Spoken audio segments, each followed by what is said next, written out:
lugar. Qué alegría es recibirle. Dale un high five al que está a tu lado y dile, menos mal que la vaguada era la semana pasada. Yache, clase de aguacero. Wow. Pero así es, así es. Estamos contentos de recibirles. Qué bueno que están aquí. Y vamos a arrancar de inmediato diciendo que la semana pasada comenzamos una serie llamada Fuego Consolador.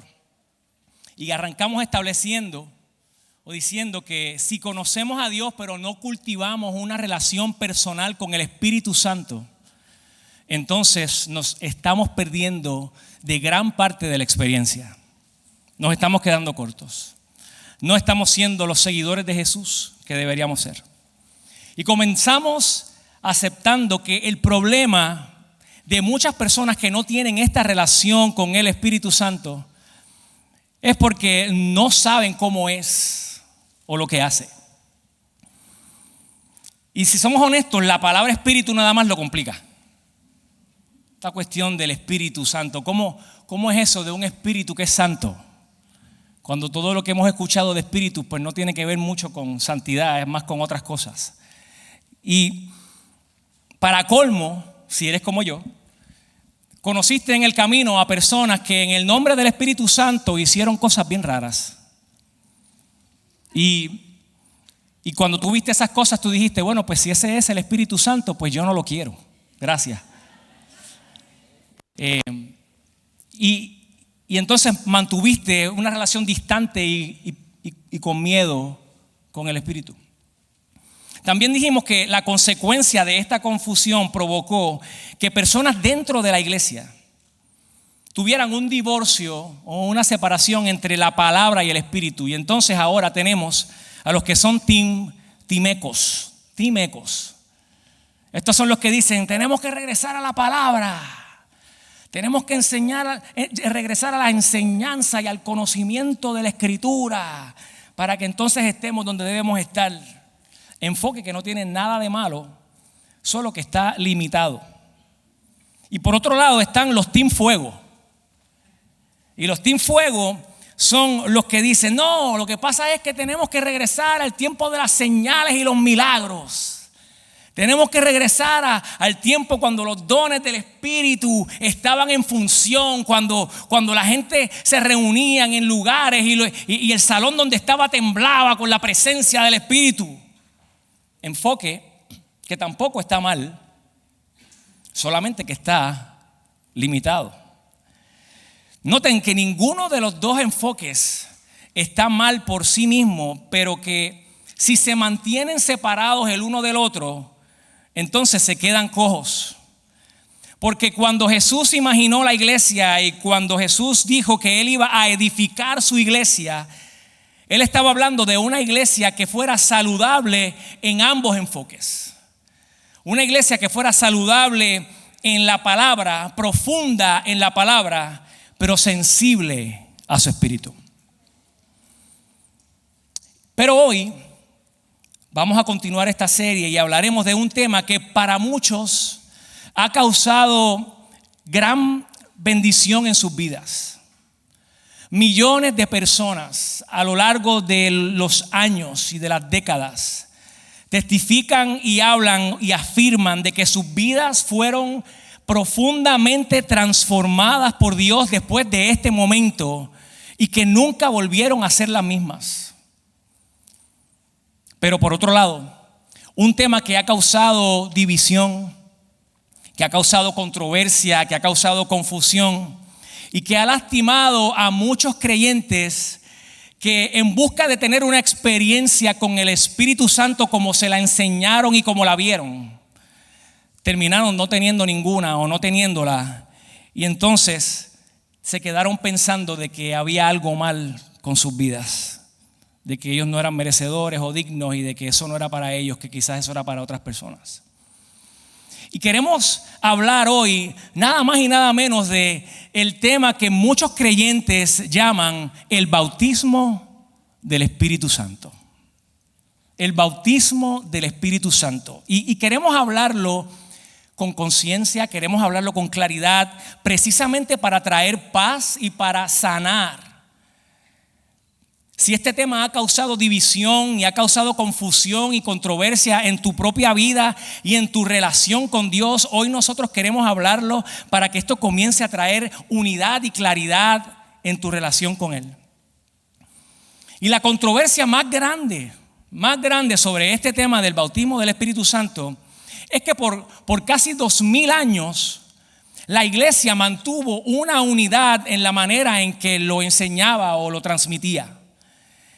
Enseñaba a la iglesia que en el momento de nuestra conversión a Cristo, en ese momento en el que pones tu fe en Jesús como el Salvador de tu vida, nosotros recibimos el bautismo o la llenura del Espíritu Santo, como enseña Pablo en el libro de Primera de Corintios, capítulo 12 y versículo 13, cuando dice lo siguiente, dice, porque por un solo Espíritu fuimos todos bautizados en un cuerpo, sean judíos o griegos o chinos o hebreos o australianos o chilenos o jamaiquinos o puertorriqueños, sean esclavos o sean libres, y a todos se nos dio a beber de un mismo espíritu. Pero esa unidad de enseñanza se vio retada, se vio confrontada a principios del siglo pasado, cuando creyentes genuinos, no estamos hablando de gente que no perseguían una relación genuina con Dios, creyentes genuinos alrededor de todo el mundo, fundamentados en la Escritura, fundamentados precisamente en el libro de Hechos, el capítulo 2 y otros pasajes del libro de los Hechos, comenzaron a cultivar un deseo por la palabra de Dios. Un deseo nuevo, una búsqueda de una visión refrescada sobre la persona del Espíritu Santo. Y se cuestionaron por qué esos dones que se manifestaban y se manifestaron en aquel momento ya no se veían tanto en la iglesia y entre los cristianos. Así que era algo genuino. Así que comenzaron a darse lo que se llamaron avivamientos.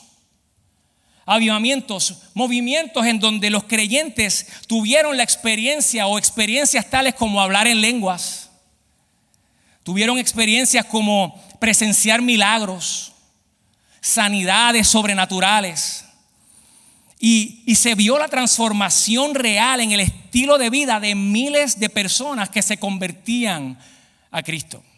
Eso ocurrió. Estos avivamientos vienen a ser el nacimiento de lo que se conoce hoy como el pentecostalismo clásico, que afirma lo siguiente, afirma que el bautismo del Espíritu no es algo que sucede en el momento de la conversión, que más bien es algo que sucede como una experiencia separada y posterior a la conversión. ¿Me oí ahí? Una experiencia que no es en el momento en el que te conviertes, sino que ocurre de manera separada y posterior a la conversión, y que con frecuencia, y para muchos maestros siempre, era evidenciada porque la persona habló en lenguas. Y yo sé que escuchamos frases como hablar en lenguas, y dependiendo de dónde tú vengas, eso gatilla diferentes cosas, y eso enciende aprieta ciertos botones y levanta algunas banderas, y sé que probablemente ustedes quisieran recibir claridad y respuesta sobre ese tema hoy, pero créanme, vamos a hablar sobre esto y vamos a brindar claridad a la luz de las Escrituras acerca de esto específico, pero esa parte de la discusión la vamos a atender la semana que viene. Así que no se pierda el próximo capítulo de Fuego Consolador. Pero ¿qué tal si continuamos hablando un poco más acerca de la historia de estos avivamientos que ocurrieron a principios del siglo pasado? Mira, en el 1904, esto es un poco de historia, de contexto, ocurrió en la ciudad de Gales, Gran Bretaña, lo que se conoció como el avivamiento de Gales, dirigido por un hombre llamado Evan Roberts. Se dice que por espacio de un año, quizás un poco más, Unas 100,000 personas respondieron y se unieron a este avivamiento y presenciaron cosas sobrenaturales y hermosas. Sus vidas fueron cambiadas. 2 años después, en el 1906, se conoce o se lleva a cabo, ocurre lo que se conoce como el avivamiento de la calle Azusa. Eso no es en Santurce ni en Atorrey. Eso queda en Los Ángeles, California. Escuche esto, porque se parece como algo así de Atorrey de aquí. Una serie de reuniones y servicios que por años tuvieron lugar allá en Los Ángeles, California, dirigidas por un predicador afroamericano. Ustedes saben que los predicadores afroamericanos, los morenos, estas personas tienen como una cosa especial allá afuera.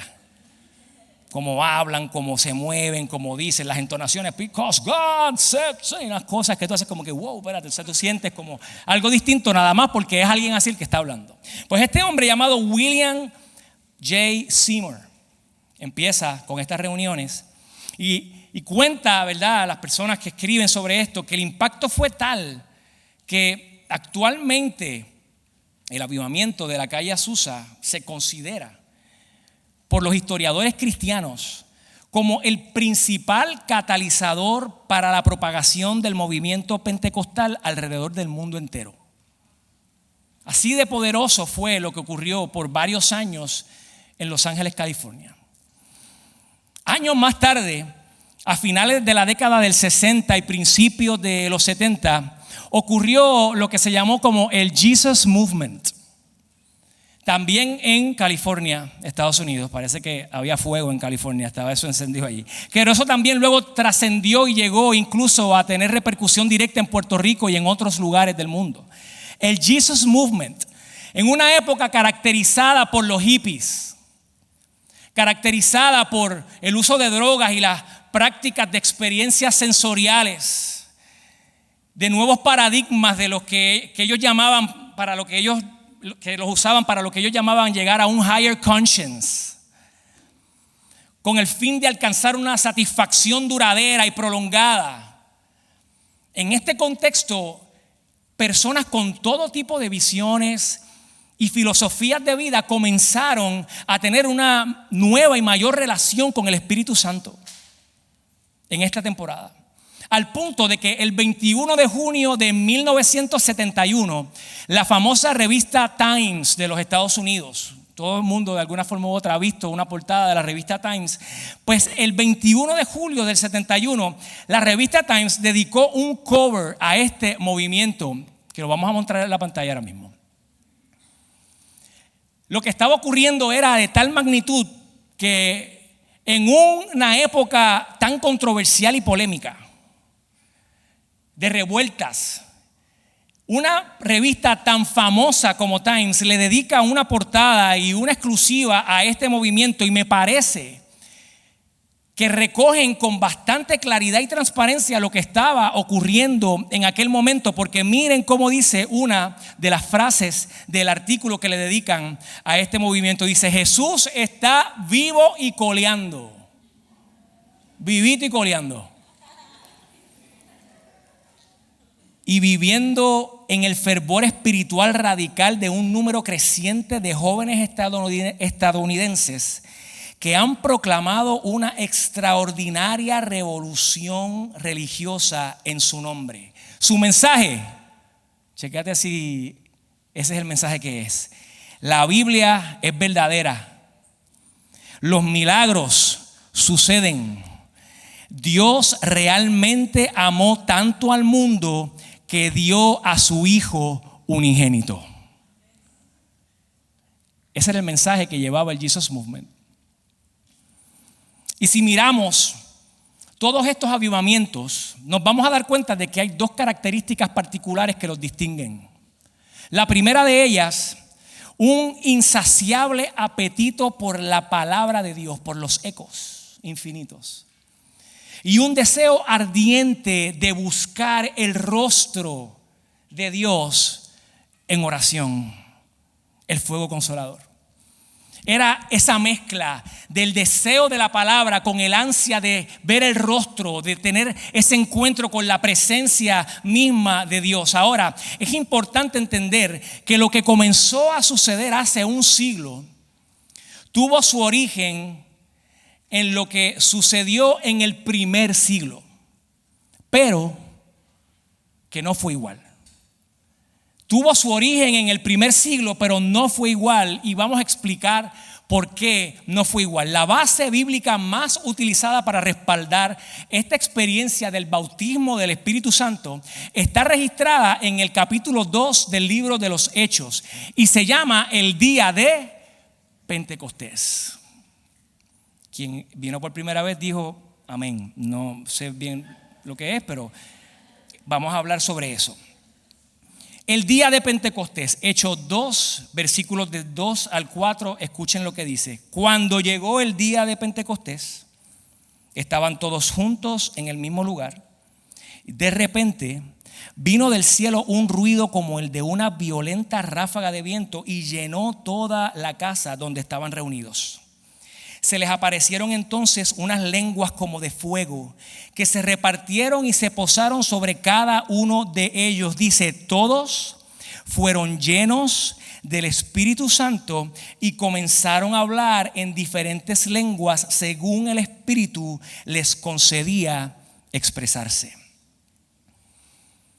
Usando esa base bíblica, tomando esa base bíblica y algunas otras que hay en el Nuevo Testamento, aquellos quienes comenzaron a tener este deseo renovado por la palabra y por el Espíritu Santo en el siglo pasado, comenzaron a enseñar lo siguiente, estas tres cosas. Lo primero, que el bautismo en el Espíritu Santo es un proceso que ocurre después de la conversión. Número 2, que el bautismo en el Espíritu Santo se manifiesta mediante la señal de hablar en lenguas. Y número 3, que todos los dones espirituales que se mencionan o que vemos en el Nuevo Testamento son dones que nosotros debemos desear y experimentarlos hoy. Esas tres cosas, en base a lo que sacaron o interpretaron de el libro de los Hechos. Su lógica para comenzar a enseñar que el bautismo del Espíritu Santo era un suceso que ocurre después de la conversión era el siguiente. Ellos decían, bueno, los discípulos en el día de Pentecostés ya ellos habían conocido a Jesús. Ya ellos habían tenido la experiencia de conocer a Jesús, de caminar con Él. Ya ellos habían reconocido a Jesús como el Mesías. Ya ellos habían pasado por esa etapa personal de reconocimiento y de conversión. Pero aún así, Jesús los mandó a esperar. Mira lo que dice Hechos 1:4. No se alejen de Jerusalén, sino esperen la promesa del Padre de la cual les he hablado. Y les dice el versículo 5, Juan bautizó con agua, pero dentro de pocos días ustedes serán bautizados con el Espíritu Santo. Y los discípulos, escuchando lo que decía Jesús, lo obedecieron y se quedaron allí y esperaron. Y pasaron 10 días. Y después de que pasaron 10 días, ¿qué ocurrió? Llegó el día de Pentecostés.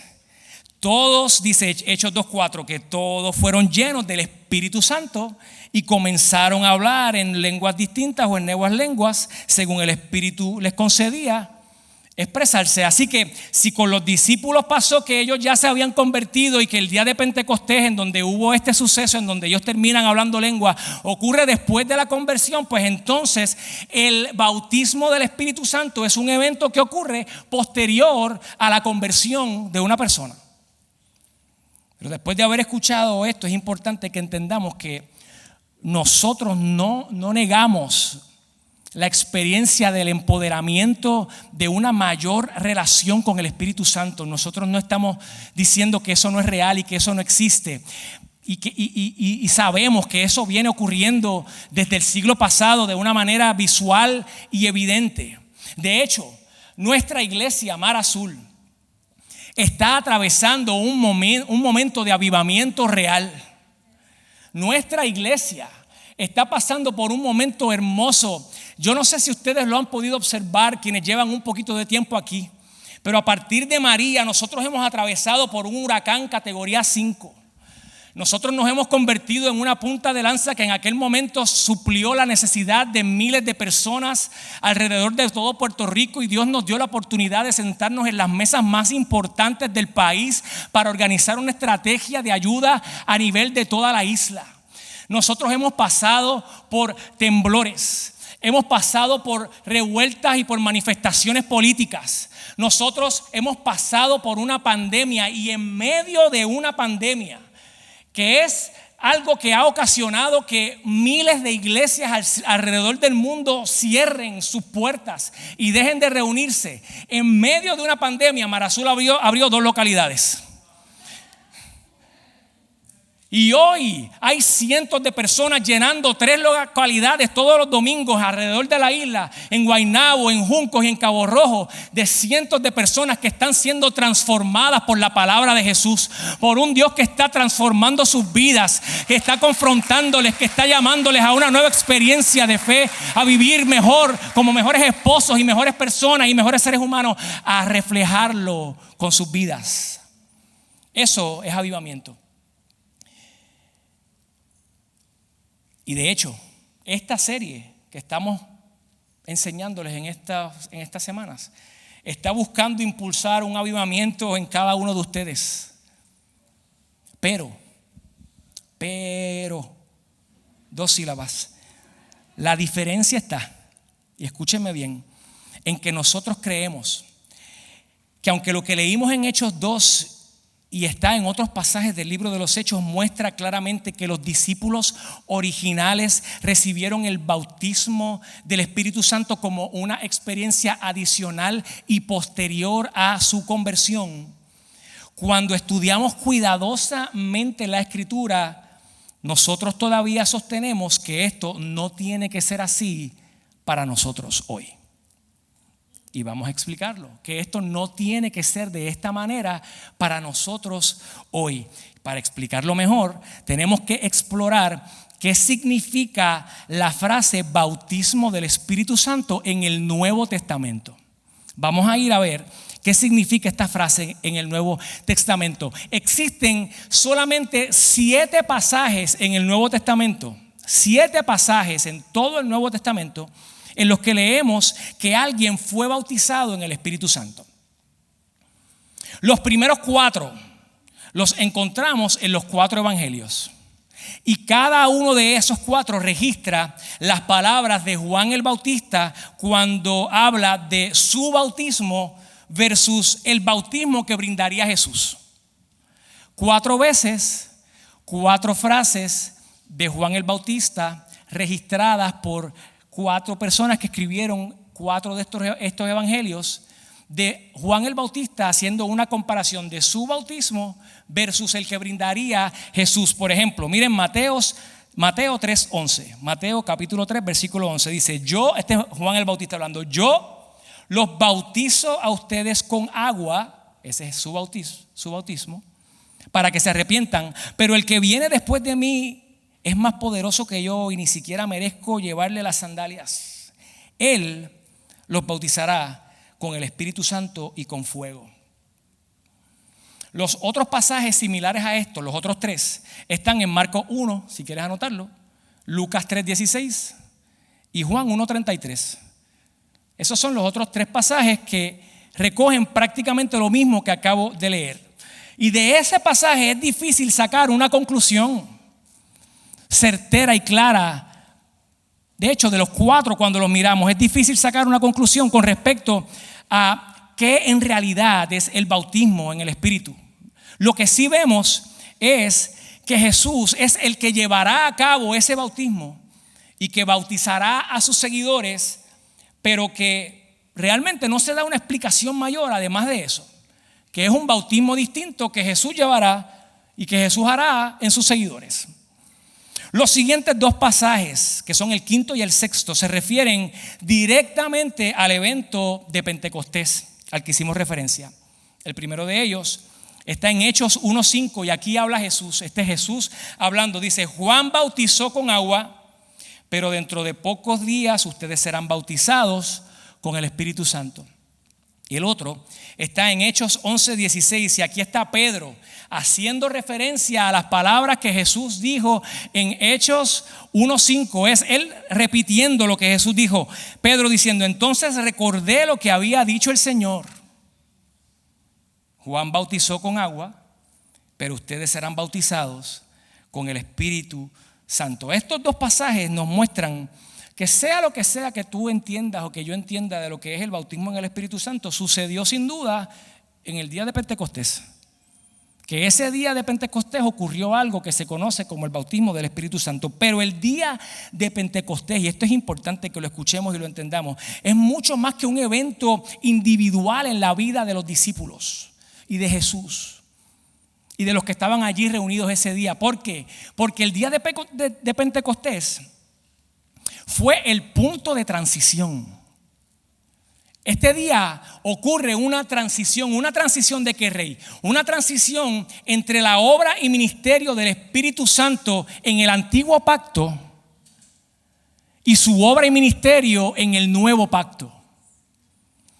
Este día es la transición entre cómo el Espíritu se iba a ver manifestado en el viejo pacto o en el antiguo y cómo se iba a ver de ahí en adelante en la vida de las personas. Antes de Cristo, que es el viejo pacto, en el Antiguo Testamento, el Espíritu Santo estuvo activo a lo largo de diferentes escenas que nosotros vemos en el Antiguo Testamento. Por ejemplo, en Génesis 1:2, arrancando, el segundo versículo dice: y el Espíritu se movía sobre la faz ¿de la qué?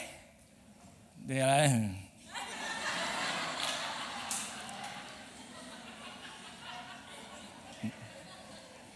No están leyendo la Biblia.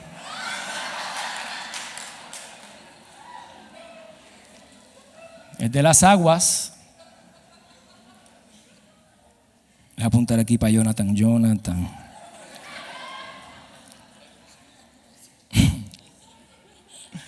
Los ecos infinitos.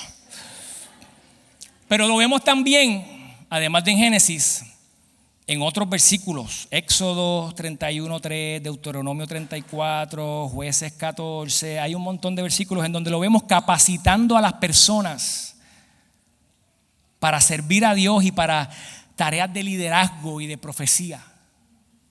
Así que lo vemos capacitando a personas. Pero la verdad es que durante ese tiempo, durante el Antiguo Testamento, la obra del Espíritu Santo en la vida individual de las personas fue en general una obra de, podríamos llamarlo de menos poder. De menos poder. Además, tenemos que tener claro de que en ese momento el pueblo de Dios en el Antiguo Testamento miraba con una expectativa lo que vendría luego. Miraba con expectativa el futuro y esperaban una era de un nuevo pacto en el que la obra del Espíritu Santo sería mucho más poderosa y mucho más abarcadora de lo que era en ese momento. Y quizás uno de los pasajes más conocidos que muestran esa expectativa con la que vivían estos profetas y este pueblo en ese momento se recoge en Joel. El profeta Joel, en el capítulo 2, versículo 28, dice: y después de esto derramaré mi espíritu sobre toda carne, y profetizarán vuestros hijos y vuestras hijas, vuestros ancianos soñarán sueños y vuestros jóvenes verán visiones. Así que esa expectativa se tenía de lo que vendría luego con respecto al Espíritu Santo. Y cuando se abre el Nuevo Testamento, vemos a Juan el Bautista como el último de los profetas del Antiguo Testamento. ¿Por qué? ¿Por qué decimos que Juan el Bautista se ve en el Nuevo Testamento como el último profeta del Antiguo Testamento? Porque Jesús mismo lo dijo. En Mateo 11, versículos 11 al 14, miren lo que dice: les aseguro que entre los mortales no se ha levantado nadie más grande que Juan el Bautista. Dice: porque todos los profetas y la ley profetizaron hasta Juan. Más nada, que con Juan se acabaron los profetas del Antiguo Testamento.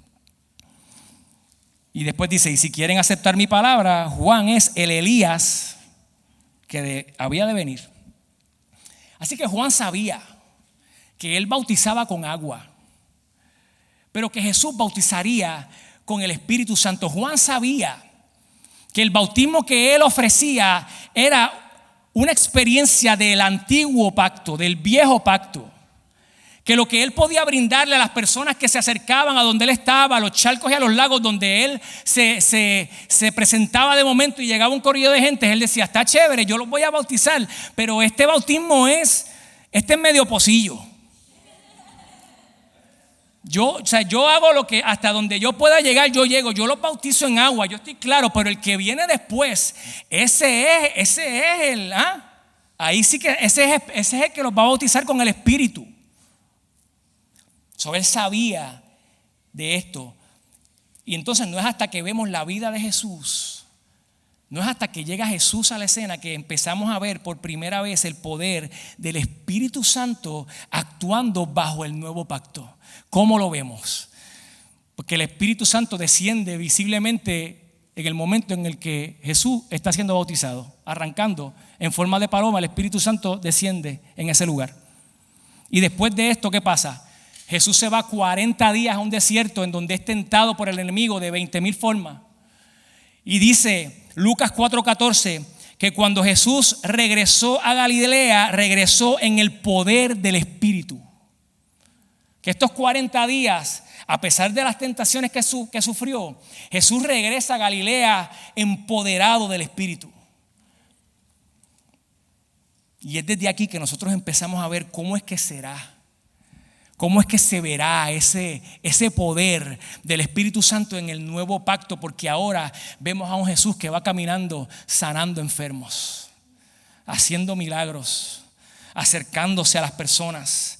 Ahora vemos a un Jesús que llega a las vidas que están atadas y libertando a los que están oprimidos.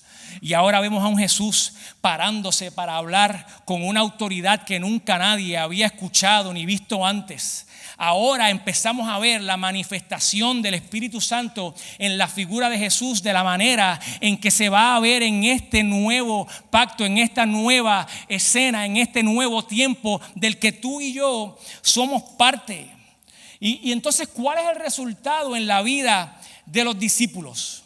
Pues que ellos habían tenido una experiencia inicial que era menos poderosa del Espíritu Santo en sus vidas, pero que la que recibieron el día de Pentecostés en esa transición del antiguo al nuevo pacto les dio la experiencia más poderosa del Espíritu, que es a la que nosotros podemos tener acceso hoy, que fue la que Jesús comenzó a manifestar. ¿Por qué más poderosa, Rey? ¿Por qué ese día fue más poderosa que el anterior? Bueno, pues fácil, porque antes de Pentecostés tú ves a un Pedro negando a Jesús 3 veces. Porque antes de Pentecostés tú ves a unos discípulos abandonando a Jesús en el momento en el que más lo necesitaban, yéndose y dejándolo solo. Pero después de Pentecostés tú ves a unos discípulos que se levantan con firmeza y con autoridad, que se levantan para hacer la diferencia y para comenzar el movimiento que tú y yo conocemos hoy como la iglesia de Jesucristo. Y se empiezan a presentar en lugares y sus vidas empiezan a hacer testimonio vivo de lo que fueron, de lo que vivieron con Jesús. Y de momento ahora tú te topas con un Pedro que viene de negarlo y ahora se para en un monte y tiene una predicación que registra la Biblia que 3,000 personas se convirtieron y le entregaron el corazón a Jesús. Y ahora sus palabras eran escuchadas y había autoridad en ellas. Y ese era el resultado de lo que había ocurrido en aquel día y del efecto de un poder mayor, de un espíritu que había estado ahora en ellos y con ellos. La diferencia de aquellos discípulos y de los que vemos después de Pentecostés es el Espíritu, es la llenura del Espíritu Santo de Dios. Así que aquel día los discípulos recibieron un poder mucho más amplio. Un poder para vivir vidas como Jesús. Un poder para vivir vidas que reflejen a Jesús. Un poder para cumplir con su misión unidos a Cristo. Definitivamente este día tenemos que entender que el día de Pentecostés no fue cualquier día. Este día está registrado en la historia como un momento extraordinario en la historia de la redención. No hay otro día como el día de Pentecostés. Este fue un día memorable en la historia del mundo porque ese día el Espíritu Santo empezó a funcionar en el pueblo y en las personas con el poder del nuevo pacto. Pero lo que es importante que entendamos es que aquel día los discípulos recibieron este extraordinario nuevo poder porque a ellos les tocó vivir ese tiempo de transición. Ellos tuvieron esa experiencia adicional a la conversión porque a ellos les tocó vivir en esa transición entre la obra del Espíritu del antiguo pacto y la obra del Espíritu de este nuevo pacto. Y aunque en el caso de ellos específicamente fue una segunda experiencia posterior a la conversión, nosotros entendemos que eso no es algo que debemos tomar como modelo, porque nosotros no estamos viviendo en una transición entre un nuevo o un viejo pacto o un viejo y un nuevo pacto. Eso le tocó a ellos. Ahora, yo sé que hay mucho aquí de enseñanza, yo sé que hay mucho aquí de, ¿verdad?, de debates que pueden haber y teología, pero vamos a llegar a una conclusión que yo creo que nos aplica a muchos de nosotros. Así que mantente conmigo hoy. Escúchame bien, esto es lo que nos aplica a nosotros hoy en este tiempo, en el momento de nuestra conversión, en el momento en el que nosotros ponemos nuestra fe en Jesús y reconocemos a Jesús como nuestro Salvador. Nosotros no empezamos a ser creyentes con una obra del Espíritu más débil en nuestros corazones. No, Señor. No, señora, escúcheme bien, nosotros estamos en la misma posición que estuvieron aquellos que se hicieron cristianos en la iglesia de Corinto y en la iglesia del primer siglo. ¿Cuáles eran ellos? Los que entonces, cuando decidían por Jesús, respondían a lo que Pablo decía en 1 Corintios. Ahora todos somos bautizados por un solo espíritu para construir un solo cuerpo. Es en ese momento en el que pones tu fe en Jesús que la obra redentora del Espíritu Santo se hace parte de nuestra vida. Así que, ¿qué vamos a decir finalmente de esta frase del bautismo del Espíritu? Número 1, que no es una frase que usaron en el Nuevo Testamento para hablar de una experiencia posterior a la conversión, como lo hacen muchos hoy en día, sino que es una frase que los autores del Nuevo Testamento usaron para hablar del poder que vendría del Espíritu Santo en el nuevo pacto y que sucedió en Pentecostés para los primeros discípulos, pero que sucedió en el momento de la conversión para los creyentes del primer siglo y para ti y para mí hoy. Ahora bien, ¿qué es lo que realmente está ocurriendo con millones de personas que afirman que han recibido el bautismo del Espíritu Santo y que eso ha traído gran bendición a su vida? ¿Será que habrá otras expresiones y enseñanzas bíblicas que hablen de este empoderamiento del Espíritu Santo en nuestras vidas después de la conversión y que nos ayuden a entenderlo de una manera más exacta? Pues la respuesta es que sí. Es que la expresión más comúnmente utilizada en el Nuevo Testamento es ser lleno con el Espíritu Santo. No es el bautismo en el Espíritu Santo, es ser lleno del Espíritu Santo. Pablo le dice a los efesios: no se emborrachen con vino que lleva al desenfreno, al contrario, sean, ¿qué dice ahí? Llenos. En el original, el verbo es un verbo en el tiempo presente y en el modo imperativo. Y aquí los aficionados de la gramática están en filete miñón.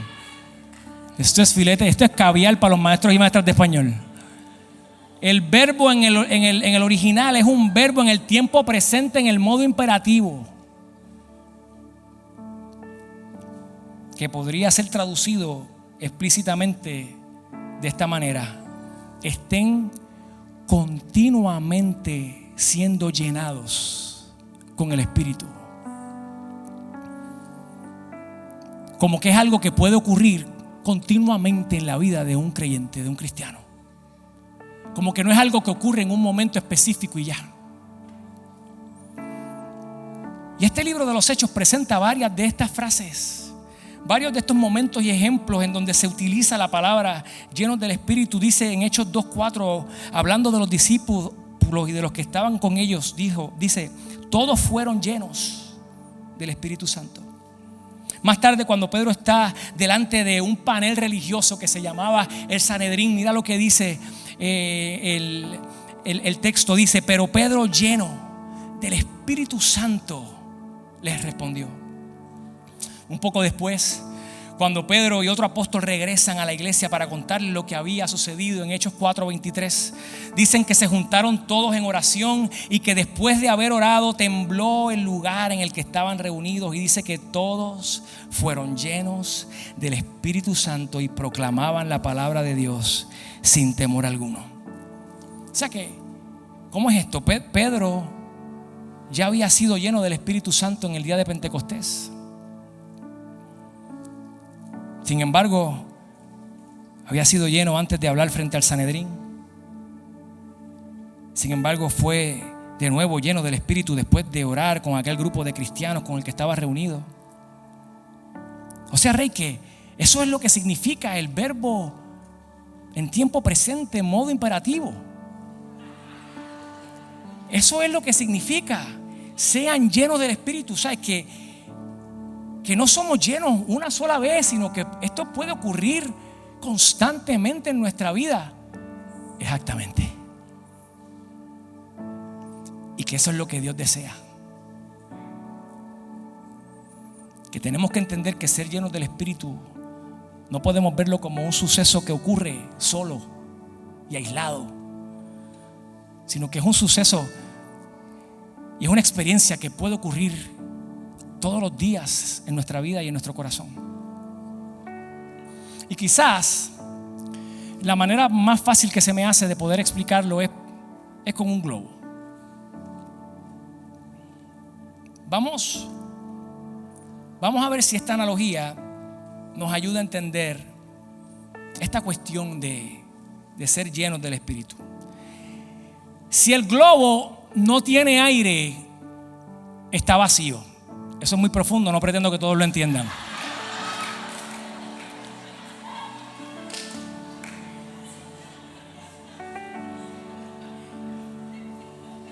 Pero vamos con calma.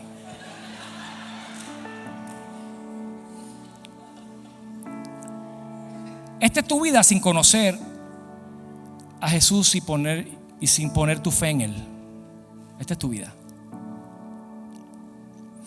El día en el que tú abres tu corazón y recibes a Jesús como tu Salvador. Esta es la explicación, escúchame bien, porque con esto es que toda esta teología que hemos hablado la voy a resumir para que tú te la puedas llevar. El día que tú decides poner tu fe en Jesús, en ese momento de tu conversión, esto es lo que ocurre.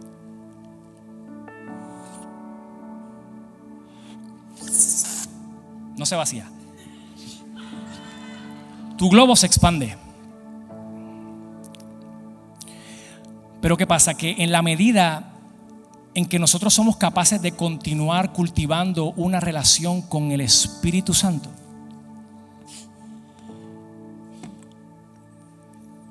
Él nos sigue llenando. Y ahora esa relación crece y yo comienzo a escuchar su consejo. De momento el Espíritu, tú no sabes ni qué es el Espíritu. Tú dices, yo sentí que no debía ir para ese lugar. Fue una cosa ahí, como que yo sentí esta cosa como que no debía ir. Se llama el Espíritu. Y tú empiezas a escuchar su consejo y comenzamos a ver que hay un resultado, que empieza a sentirse distinta a la vida. Y empezamos ahora a tomar decisiones contando con Él.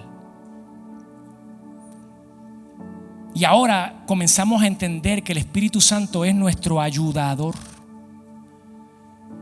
Y que cuando necesitamos ayuda, ¿habrá alguien que necesite ayuda?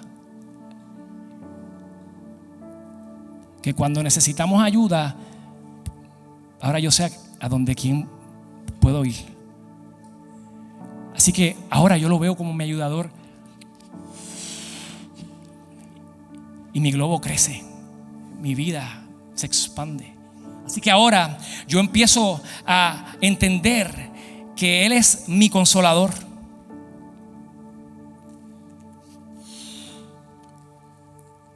Y ahora cuando yo necesito consuelo, yo sé a quién yo voy. Y ahora yo empiezo a entender que Él es mi defensor.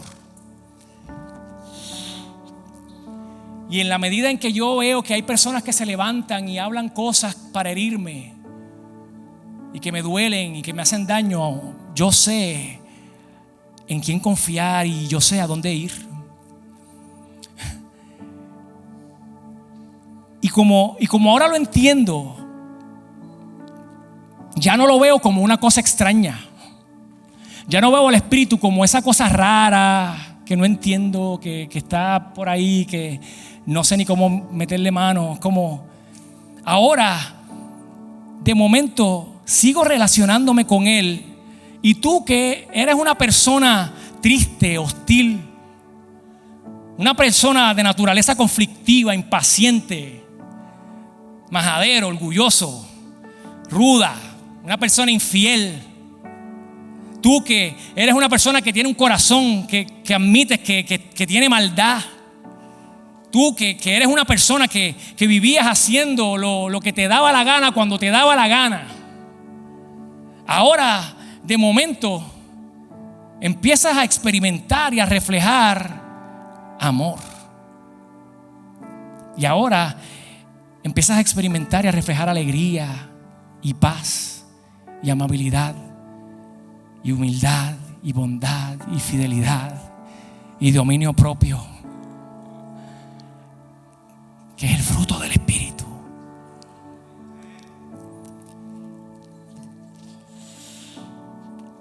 Y yo no sé cuántos soplidos más tengo que dar para que entiendas la analogía. No quisiera marearme y que salgan puntitos blancos en la vista, pero yo creo que entendiste el punto. De hecho, tú sabes por qué es que tú necesitas al Espíritu Santo. Tú sabes por qué es que tú necesitas ser lleno todos los días. Tú sabes por qué es que nosotros creemos que la llenura del Espíritu no es algo que ocurre una sola vez en tu vida y ya, y que es algo que debe ocurrir constantemente. Porque yo no sé tú, pero yo todos los días necesito amar mejor a mi esposa, a mis hijos. Yo todos los días necesito alegría. Yo todos los días necesito paz y paciencia. Y todos los días necesito amabilidad y bondad. Y necesito humildad y necesito dominio propio. Todos los días de mi vida yo necesito esto. Pero en el momento en el que dejas de relacionarte con el Espíritu y empiezas a querer descifrar la vida por ti mismo, tu vida empieza a vaciarse. Tu vida empieza a vaciarse porque dejas de relacionarte con el Dios que promete estar contigo para darte todas estas cosas que las necesitas en tu vida. Y dejas de ser lleno. Y es curioso, porque quizás esa es tu vida hoy aquí. Llevas años en la iglesia, pero tu vida está así hoy aquí.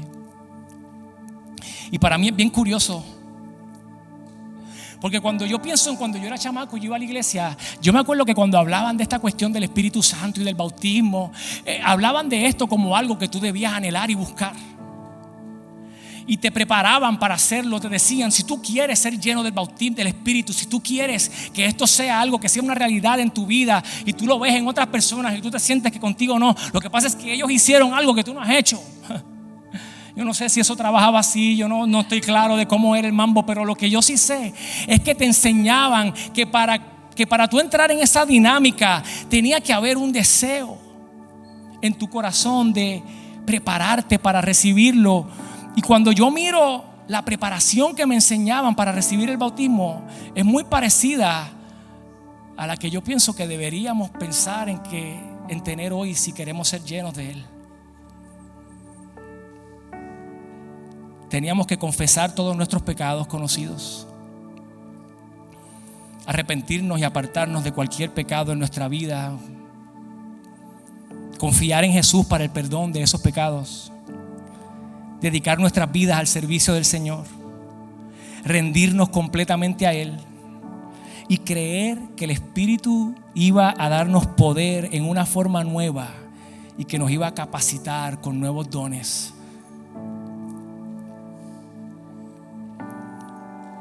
Entonces, de esa preparación se nos animaba después a que pidiéramos a Jesús en oración, a que fuéramos y oráramos y dijéramos: Señor, yo anhelo esto para mi vida, yo confieso mis pecados.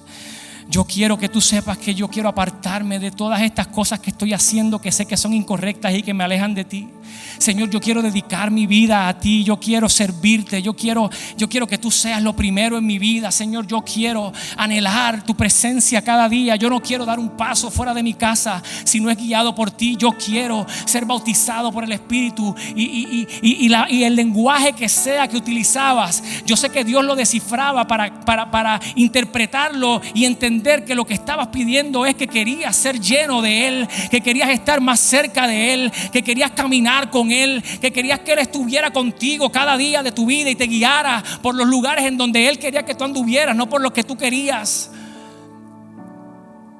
Y cuando veo esa preparación que me enseñaron hace tantos años, ahora yo digo: pues claro, si es una receta perfecta para que el Espíritu conceda la medida de lo que estoy pidiendo, para que conceda la medida de la plenitud y el poder que un cristiano anhela y está buscando sinceramente.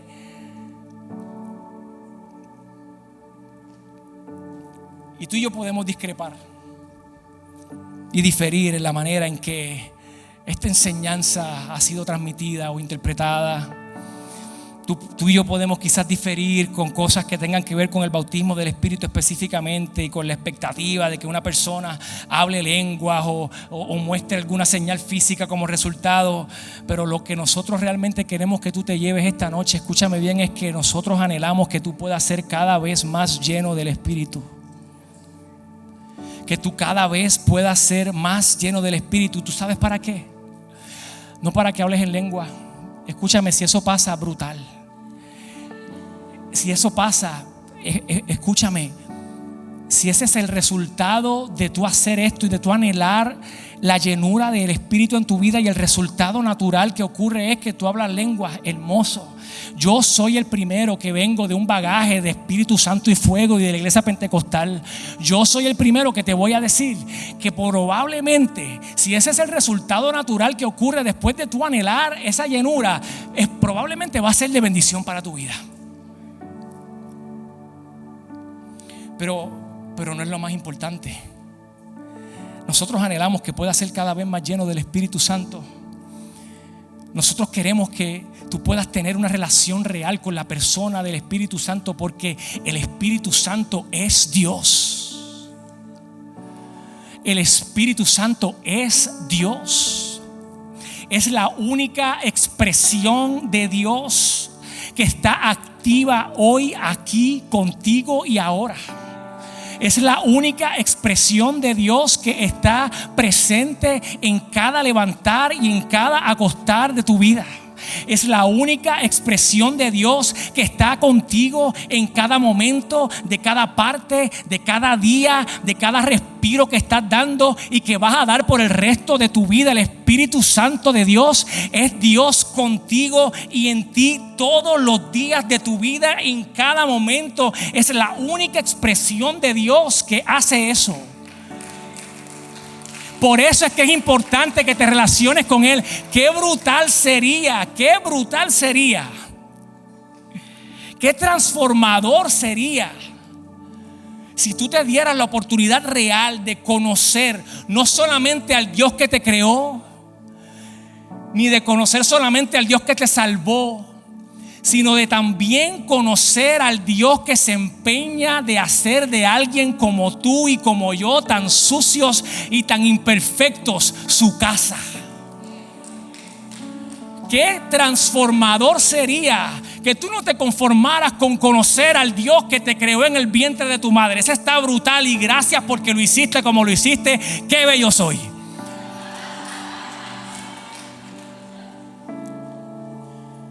Está brutal que conozcas a Jesús tu Salvador, porque es el modelo que vimos viviendo en esta tierra y caminando, dejándonos el ejemplo a seguir para vivir la vida que Dios anhelaba.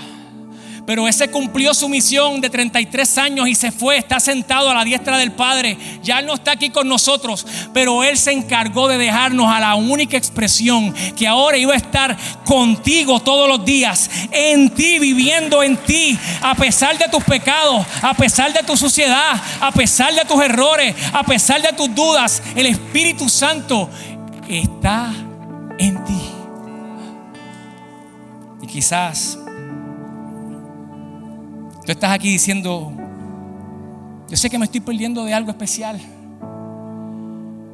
No he tenido la oportunidad de relacionarme con el Espíritu. Yo quiero ser lleno del Espíritu, pero eso no es para mí, o yo no sé ni cómo lo recibo. Tú sabes que te tengo buenas noticias. Si tú has puesto tu fe en Jesús, ya lo tienes. Ya lo recibiste. Si tú has puesto tu fe en Jesús como tu Salvador y en su sacrificio como la obra redentora de tu vida, ya lo tienes. Y si ya lo tienes, entonces la invitación de hoy es a que dejes de tenerlo como a Bruno, el de Encanto, metido en un cuarto. Ya está bueno de tratar al Espíritu como a Bruno. Ya está bueno de tenerlo encuevado, lejos, distante. Deja ya de cantar We don't talk about the Holy Spirit. We don't talk about Holy Spirit. Qué sé yo. Deja de ver al Espíritu Santo como esa cosa extraña y rara. Lo tienes, está en ti. Y es la manifestación de Dios que camina contigo todos los días. Pero quizás hoy hay otros que reconocen que todavía no han dado ese paso, que todavía no han puesto su fe en Jesús. Y qué hermosa noche sería hoy para que lo hicieras.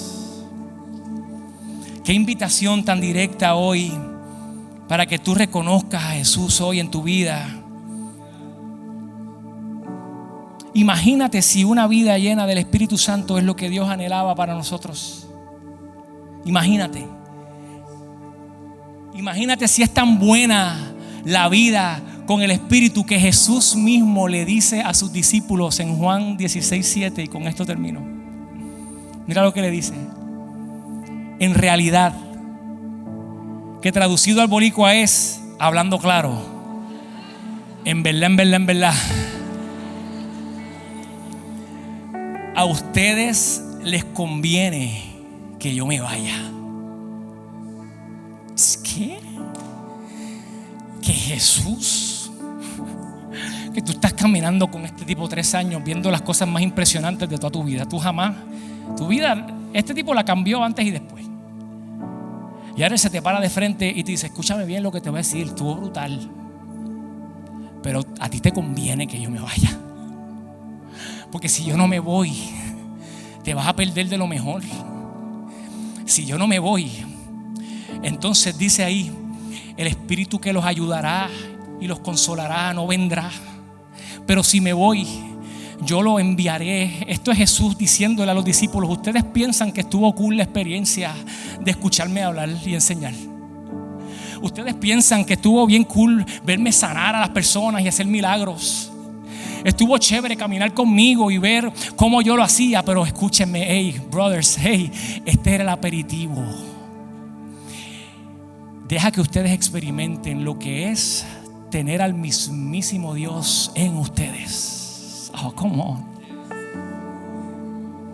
Ya no van a tener que esperar a que yo cruce el mar y llegue a donde ustedes en la tormenta. El que yo les voy a dejar va a estar con ustedes desde que salpen hasta que anclen. Ya, escúchame, ya, Pedro, no vas a tener que esperar a que le pongas la mano a los enfermos. Tu sombra los va a sanar.